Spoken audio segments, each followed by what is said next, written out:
The most dangerous thing a man can do is let a woman underestimate him. I did it on purpose. My name is Ralph Hust, and the morning my wife slid that 11-page prenup across the kitchen table like it was just the dry cleaning receipt, she had no idea she just handed me the keys to everything she'd built. Morning light came in weak and gray through the tall windows of our place in Pacific Heights. That typical San Francisco fog hung low, carrying the faint salt smell of the bay through the cracked window. I was sitting at the kitchen table in yesterday's wrinkled button-down, steam curling up from my first coffee, the mug warm against my palms while I stared at nothing in particular. Normal morning, quiet morning, the kind where you can hear the clock ticking and your own thoughts way too loud. Mildred was already dressed for war-crisp blazer, hugging her shoulders, heels clicking sharp on the hardwood, that exact shade of power red lipstick she only wore for board meetings. She dropped the manila envelope right next to my mug without even breaking stride. The paper slid across the wood with a soft scrape that somehow sounded louder than it should have. "My lawyers drafted something," she said, eyes still glued to her phone, thumb scrolling like the rest of the world didn't exist. I should have seen it coming from the start.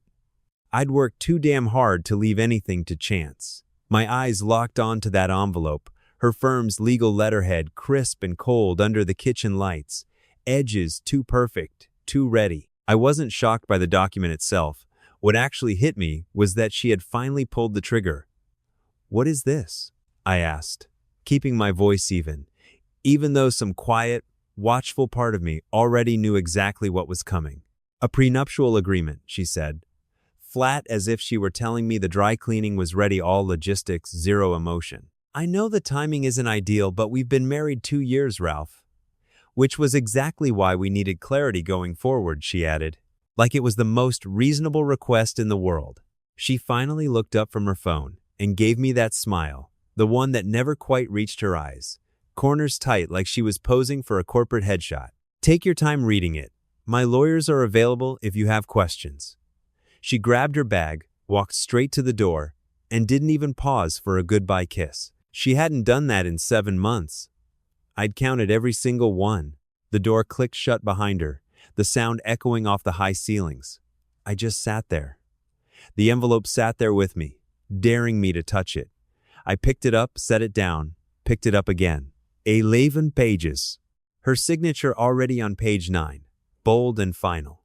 Her lawyer's contact cards were paper clipped to the front like this was some routine real estate closing, and I was supposed to just sign and move on.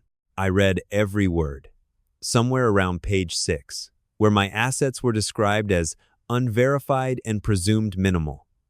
Something shifted hard in my chest, not anger, clarity. Cold, razor-sharp clarity. But this story doesn't actually start on that Friday morning. It starts 3 years earlier, on a Wednesday night, in late February 2020, when Mildred Voss walked straight into my life wearing a black dress and a smile that probably came with its own terms and conditions, fine print, I hadn't bothered to read yet.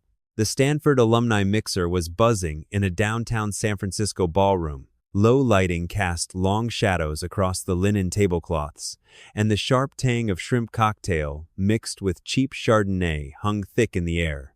Everyone was either networking or pretending they weren't.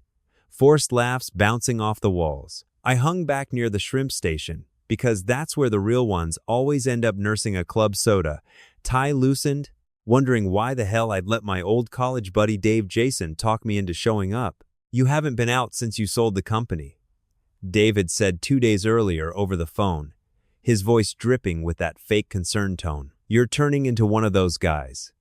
"What guys?" I shot back. "The kind who names their houseplants." "I don't even own houseplants," I told him. "Exactly," he said. "That's worse." So I showed up in a navy blazer, no tie, planning 45 minutes tops, 3 handshakes, then straight back to my quiet apartment in Pacific Heights for something forgettable on TV. She found me anyway. I know that now, but that night, I just figured I was lucky. "You're not working the room," she said, appearing at my elbow like she'd been standing there the whole time, black dress catching the light just right. I glanced around the crowd. "Neither are you." She laughed, actually laughed, real and low, not the polished version you hear at these things. "Touché. Mildred Voss. What do you do, Ralph Hust? Here we go. I got that question 40 times a night at events like this. I'd learned to keep it simple, keep it boring, keep them moving along. Consulting, I said.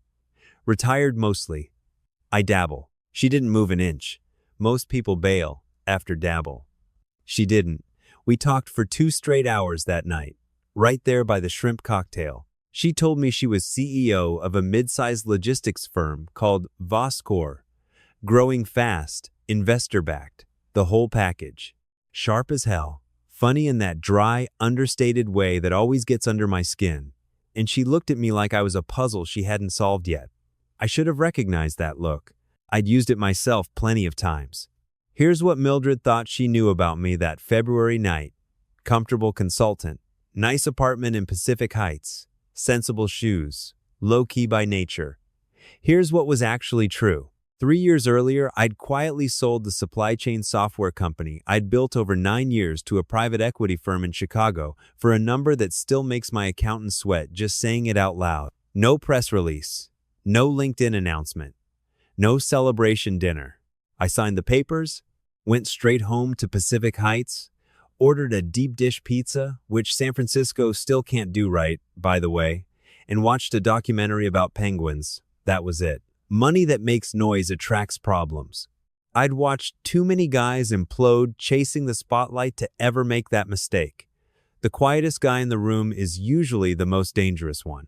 Mildred thought she was dating a comfortable, low-profile consultant. She was actually dating a man who held stakes in 11 different companies, owned real estate across 4 continents through holding entities she'd never heard of, and hadn't told a single soul his real net worth in years. We dated 14 months.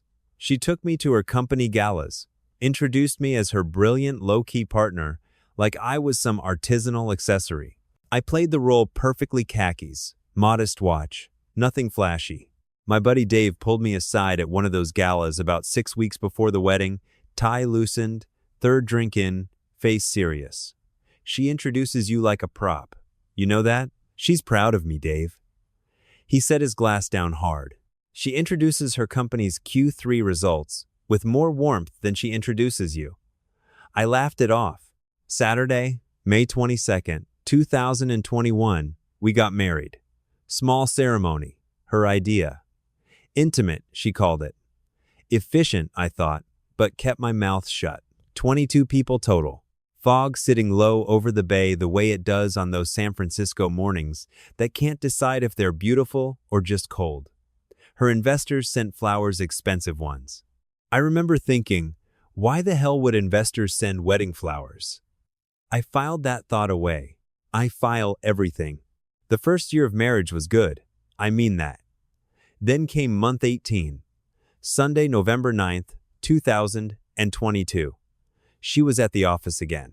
I was home at the kitchen table reviewing investment documents, the overhead light buzzing faintly, the smell of leftover takeout still lingering. We shared a household drive, tax records, insurance, property deeds, standard couple stuff. I wasn't snooping. I was hunting for our homeowner's insurance renewal and took a wrong turn through a subfolder labeled Archive. There it was, a document titled Exit Strategy R. My first thought was that's a very clean font for something about to ruin my Sunday. I opened it, read it twice, then sat perfectly still for about 4 minutes, which, if you know me, is 4 minutes longer than I ever sit still for anything. 12 pages. Thorough, clinical. Our entire marriage laid out like an asset management structure. My financial profile, or what she thought was my financially adjacent but legally separate one, broken into a neat timeline. Year 2, consolidate joint accounts. Year 3, increase her public asset base. Year 5, initiate dissolution. And on page 7, a name. Brett Calloway, partner at Voskor. Smooth hair, firm handshake. The guy who'd shaken my hand at 3 separate company dinners and always called me buddy. I closed the laptop, walked to the kitchen, and made pasta from scratch because some situations demand the kind of focus that only comes from kneading dough under your palms. Opened a bottle of Napa Red. Set 2 places at the table. And sitting there in the quiet of that kitchen, the bay lights twinkling outside the window, I understood something that cut deeper than the betrayal itself.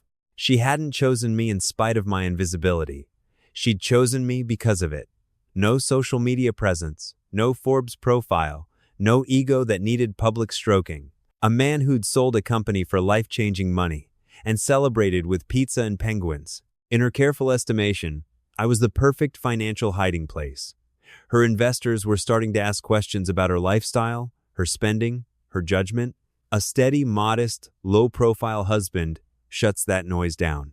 Makes an ambitious woman look grounded. I wasn't a partner. I wasn't even really a husband. I was a strategy with a wedding ring. And the most dangerous part? She was right about everything she thought she knew about me. I was invisible. I was quiet. I was exactly what she'd researched. She just never thought to research what quiet men do when they've been underestimated. She came home at 8:47 that evening. "Something smells good," she said, dropping her bag by the door.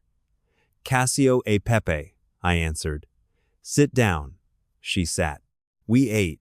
She told me about her day. I told her about mine, the edited version. We had wine. I cleaned up. We went to bed. And while she slept beside me, I stared at the ceiling and made a decision that would take the better part of 2 years to execute. No confrontation, no explosion, no scene. Because here's the thing about a long con. The only way to beat it is to run a longer one.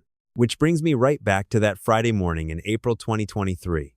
The envelope, the 11 pages. My assets called unverified and presumed minimal. Minimal? I almost laughed out loud at that word right there in the kitchen, the bay still gray outside the window. I finished my coffee, set the mug down, picked up my phone, and called the one man I should have called 5 months earlier. William Bull Tanner, my attorney, old friend. Sharper than he looks, which is saying something because he looks like the guy who argues with referees at his kids' soccer games. Been with me since company number 1. He picked up on the second ring. "Bull," I said, "I need you to come to San Francisco." "When?" "Soon as you can." "That bad?" I looked out at the bay, beautiful Friday morning, fog just starting to lift off the water like it was in no hurry. "No," I told him. "It's about to get that good." If you're the type who loves raw, real revenge stories like this, do me a quick favor and hit subscribe. It costs nothing and helps a ton. Drop a comment and tell me where you're watching from. I read every single one. The rest is history. But that's how it all started the morning she handed me the knife and I decided to build the whole damn kitchen around it. Patience isn't passive. It's the most aggressive thing a man can do. And I had 2 years of it saved up.